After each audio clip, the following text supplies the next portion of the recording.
இசை புயல் AR ரஹ்மான் மனைவி சாய்ரா பானு விவாகரத்து. தேசிய பட்டியல் தொடர்பில் ஐக்கிய மக்கள் சக்திக்குள் இன்னமும் இழுபறி. மன்னார் வைத்தியசாலையில் பிரசவத்திற்காக அனுமதிக்கப்பட்ட இளம் தாய் மரணம். உக்ரைனுக்கு எதிரான போரில் ரஷ்ய படையில் இணைந்த வடகொரிய ராணுவம். இலங்கைக்கு 200 மில்லியன் அமெரிக்க டாலர் கடனுதவி.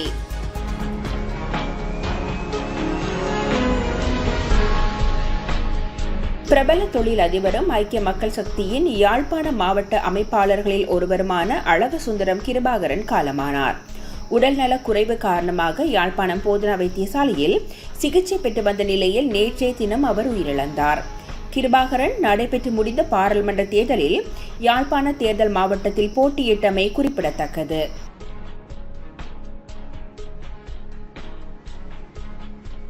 ரத்னபுரி கரவிட்ட மத்திய கல்லூரி, புனித அந்தோனியார் பெண்கள் கல்லூரி மற்றும் ருவான்வெல்ல ராஜசிங்க மத்திய கல்லூரி மாணவிகள் ஜனாதிபதி அலுவலகத்தை பார்வையிட்டனர்.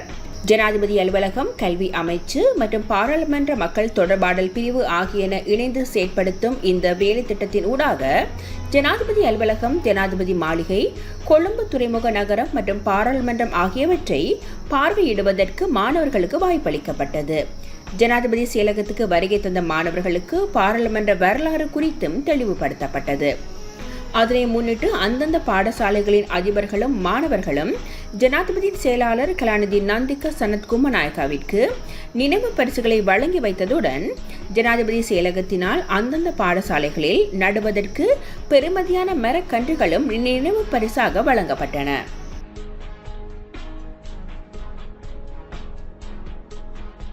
மன்னார் மாவட்ட பொது வைத்தியசாலையில் நேற்றைய தினம் பிரசவத்துக்காக அனுமதிக்கப்பட்ட நிலையில் தாயும் சேயும் மரணமடைந்த சம்பவம் பெரும் சோகத்தை ஏற்படுத்தியுள்ளது.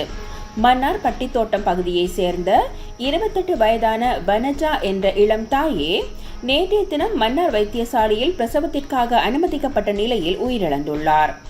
முன்னதாகவே குறித்த பெண்ணுக்கு மூச்சு திணறல் ஏற்பட்டிருந்த போதிலும் உரிய விதமாக கவனிக்கப்படவில்லை எனவும் பெண் தனக்கு சிசேரியன் செய்யுமாறு கோரிக்கை விடுத்ததாகவும் வைத்தியர்கள் இயற்கை முறையில் பிரசவிக்க முயற்சித்த நிலையில் தாயும் பிள்ளையும் மரணமடைந்துள்ளதாகவும் தெரிவிக்கப்படுகிறது. வைத்தியர்கள் மற்றும் தாதியர்களின் கவன இனத்தாலேயே குறித்த மரணம் இடம்பெற்றுள்ளதாகவும் மரணமடைந்த விடயத்தை நீண்ட நேரமாக உறவினர்களுக்கு சொல்லாமல் மறைத்ததாகவும் உயிரிழந்த பெண்ணின் உடலை கூட பார்ப்பதற்கு பெற்றோரை அனுமதிக்கவில்லை எனவும் உறவினர்கள் குற்றம் சாட்டியுள்ளனர். குறித்த பெண்ணின் மரணத்துக்கு உண்மையான காரணம் என்ன என தெரிவிக்கும் வரை உயிரிழந்த பெண்ணின் உடலை பெற்றுக்கொள்ளப் போவதில்லை என உறவினர்கள் தெரிவித்து போராட்டத்தில் ஈடுபட்டுள்ளனர்.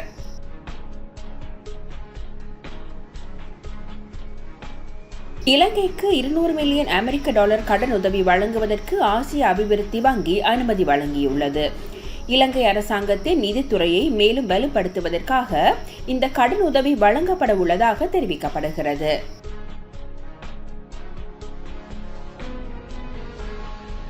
ஐக்கிய மக்கள் சக்தியின் பொதுச் செயலாளர் ரஞ்சித் மத்தும பண்டாரவை ஐக்கிய மக்கள் சக்தியின் தேசிய பட்டியல் பாராளுமன்ற உறுப்பினராக அறிவித்து வர்த்தமானி அறிவித்தல் ஒன்று வெளியிடப்பட்டுள்ளது.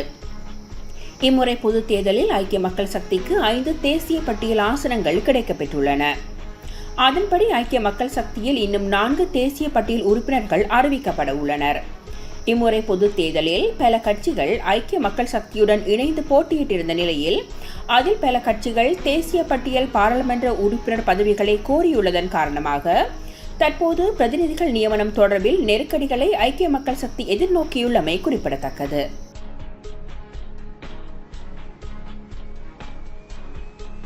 எமது கடல் வளத்துக்குள் வெளியார் எவரும் அத்துமீறி நுழைவதற்கு இடமில்லை என்றும் இந்த நிலைப்பாட்டில் உறுதியாக உள்ளதாகவும் கடற்றொழில், நீரியல் மற்றும் கடல் வளங்கள் அமைச்சர் ராமலிங்கம் சந்திரசேகர் தெரிவித்துள்ளார். கடற்றொழில் அமைச்சில் நேற்று நடைபெற்ற கடமைகளை பொறுப்பேற்கும் நிகழ்வில் ஊடகவியலாளர் மத்தியில் பேசும் போதே அமைச்சர் இவ்வாறு குறிப்பிட்டார். வடக்கு கிழக்கு மக்கள் இனவாதத்தை நிராகரித்துள்ளனர்.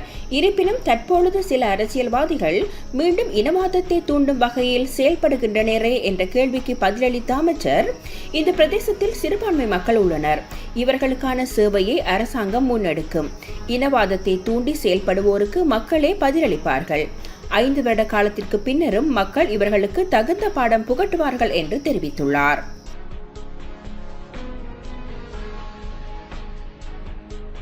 வடக்கு கிழக்கு மாகாணங்களில் அவ்வப்போது மழை பெய்யக்கூடிய சாத்தியம் காணப்படுவதாக வளிமண்டலவியல் திணைக்களம் எதிர்வு கூறியுள்ளது. நாட்டின் ஏனைய பகுதிகளில் மாலை அல்லது இரவு வேளைகளில் பரவலாக மழை அல்லது இடியுடன் கூடிய மழை பெய்யக்கூடும். மேல் சப்ரகமுவா மற்றும் வடக்கு மாகாணங்களில் சில இடங்களில் 75 மில்லிமீட்டருக்கும் அதிகமான பலத்த மழை வீழ்ச்சி எதிர்பார்க்கப்படுகிறது. மேல் சப்ரகமுவா, மத்திய, தென் மற்றும் உவா மாகாணங்களின் சில இடங்களில் காலை வேளையில் பனிமூட்டமான நிலை காணப்படும் என எதிர்பார்க்கப்படுகிறது. இடியுடன் கூடிய மழை பெய்யும் வேளைகளில் அப்பிரதேசங்களில் தற்காலிகமாக பலத்த காற்றும் வீசக்கூடும். மின்னல் தாக்கங்களால் ஏற்படக்கூடிய பாதிப்புகளை குறைத்துக் கொள்ள தேவையான முன்னெச்சரிக்கை நடவடிக்கைகளை எடுத்துக் கொள்ளுமாறு பொதுமக்கள் அறிவுறுத்தப்பட்டுள்ளனர்.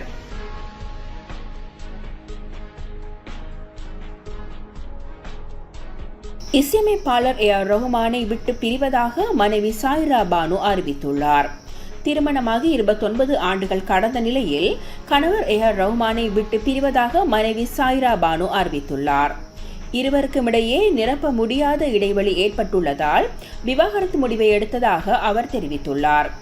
இது குறித்து சாயிரா தரப்பில் இருந்து வெளியிடப்பட்ட அதிகாரப்பூர்வ அறிவிப்பில், திருமணமாகி பல வருடங்களுக்கு பிறகு கணவர் ஏஆர் ரஹ்மானை விட்டு பிரிவதற்கான கடினமான முடிவை எடுத்துள்ளேன். உறவில் ஏற்பட்ட உணர்ச்சி பூர்வ முறிவுகளுக்கு பின் எடுக்கப்பட்ட முடிவு இது. ஒருவருக்கொருவர் ஆழமான அன்பை தொடர்ந்து வந்த போதிலும் சில முரண்பாடுகள் தங்களுக்கிடையேயான ஒரு தீர்க்க முடியாத இடைவெளியை உருவாக்கிவிட்டது. இந்த முரண்களை சரி செய்து இணைப்பை உருவாக்குவதற்கான முயற்சியில் இருவரும் தோல்வியடைந்து விட்டதாக உணர்கிறோம் என்று அவர் குறிப்பிட்டுள்ளார். மேலும் அதில் தனது வாழ்க்கையில் இது மிகவும் சவாலான அத்தியாயம் என்றும் தனது தனி உரிமைகளுக்கு மதிப்பளித்து புரிதலுடன் நடக்க வேண்டும் என்றும் அவர் கேட்டுக்கொண்டுள்ளார்.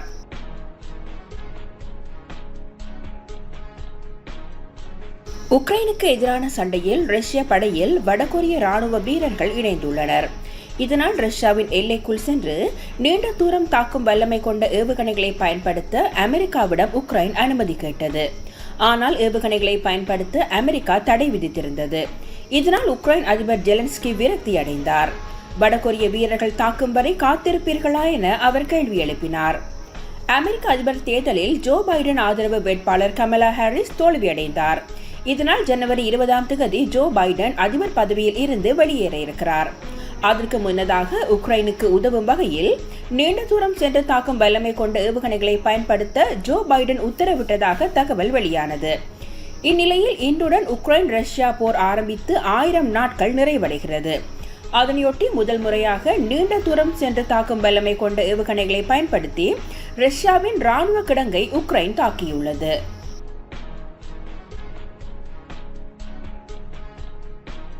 இலங்கை மற்றும் நியூசிலாந்து அணிகளுக்கு இடையிலான 3வது இறுதியுமான ஒருநாள் போட்டி மழை காரணமாக கைவிடப்பட்டுள்ளது.